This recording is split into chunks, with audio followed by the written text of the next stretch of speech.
Dernier point, ressources humaines, donc il s'agit de la direction de la culture et de la lecture publique. Oui, donc dans le cadre de plusieurs mobilités au sein des différentes bibliothèques, une réflexion a été menée pour restructurer le réseau de lecture publique. Un groupe projet a été constitué en interne, ainsi les professionnels, les bénévoles, les élus, eux, référentes, ont pu être consultés pour être au plus près des besoins, des ressentis. J'insiste sur les élus, eux, parce que je voudrais au passage remercier les services et mes collègues de la culture, parce qu'il y a eu un gros travail de fait qui ne se voit pas forcément, mais auquel j'ai pu de temps en temps assister et je voudrais en profiter pour les remercier. Les acteurs de ce réseau étaient en attente d'un audit pour faire part de leurs ressentis. La réflexion s'est appuyée sur des constats déjà établis. Elle a permis de fédérer les énergies pour une mobilisation des agents, des bénévoles et des élus référents. Deux approches complémentaires, une vision organisationnelle prospective de ce réseau de lecture publique, de ses forces, de ses faiblesses, de ses atouts, et une vision organisationnelle, opérationnelle, concrète, cohérente. Ainsi, la démarche a contribué à la proposition d'un nouvel organigramme adapté au plus près des besoins, tout en respectant la commande politique budgétaire, budget constant, moyens constants. La nouvelle organisation, du réseau de lecture publique a été présentée devant les syndicats lors du comité technique du 14 juin dernier. Elle a fait l'objet d'un avis favorable à l'unanimité. Il est donc proposé aux membres du Conseil la modification du tableau des emplois jointes qui s'est faite par des redéploiements afin de respecter les effectifs constants.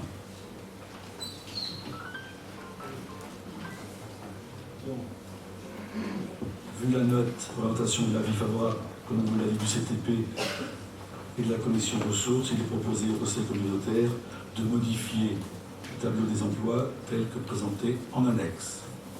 Aussi mes collègues veulent intervenir, Jessie ou Annie. Est-ce que Annie ou Jessie voulez prendre la parole? Oui.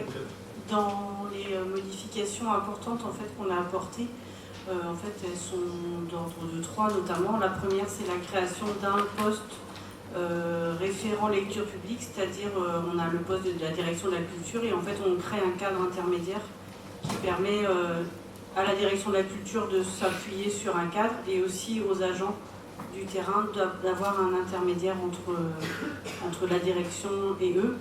On a aussi créé un poste d'agent qui sera en appui aux bénévoles. Parce qu'on s'est rendu compte que depuis 2 ans, mais bien avant, même avant 2014, depuis 2014, que pour les bénévoles, c'était un grand chambardement, cet aglo. Ça l'est pour nous, les habitants, mais pour les bénévoles des bibliothèques. Donc on a mis aussi l'accent là-dessus.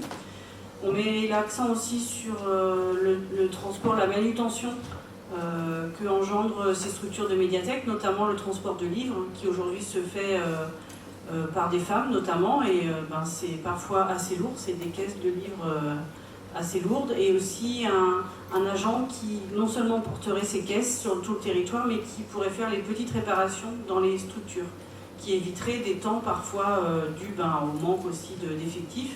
Par exemple, changer une ampoule, accrocher un cadre, installer une sono pour un événement particulier. Voilà. Donc c'est à peu près les trois créations.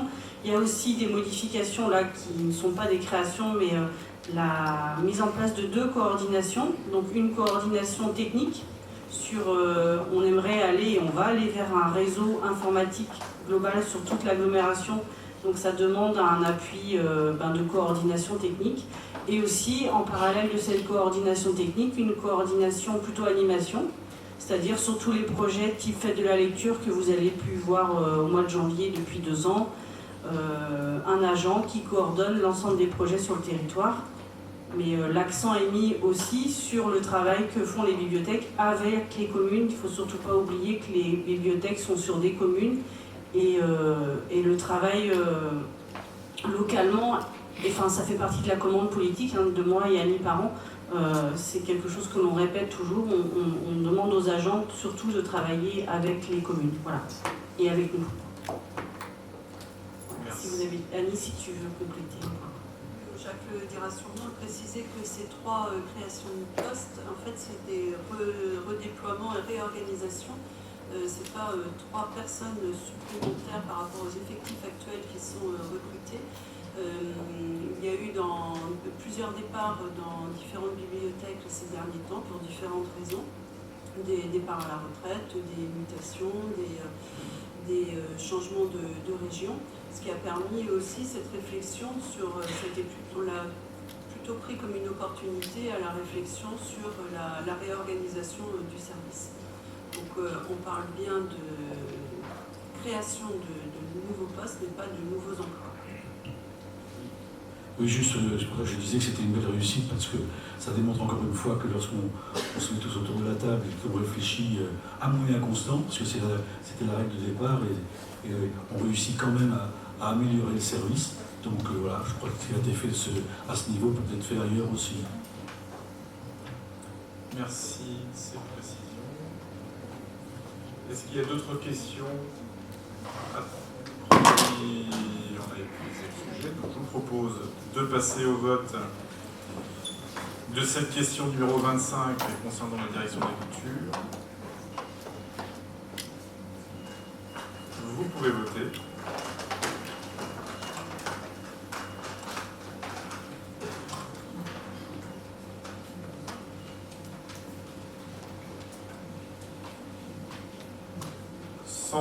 Votes exprimés, 109 sont favorables, 1 est défavorable et 3 sont des abstentions, donc question adoptée à la majorité.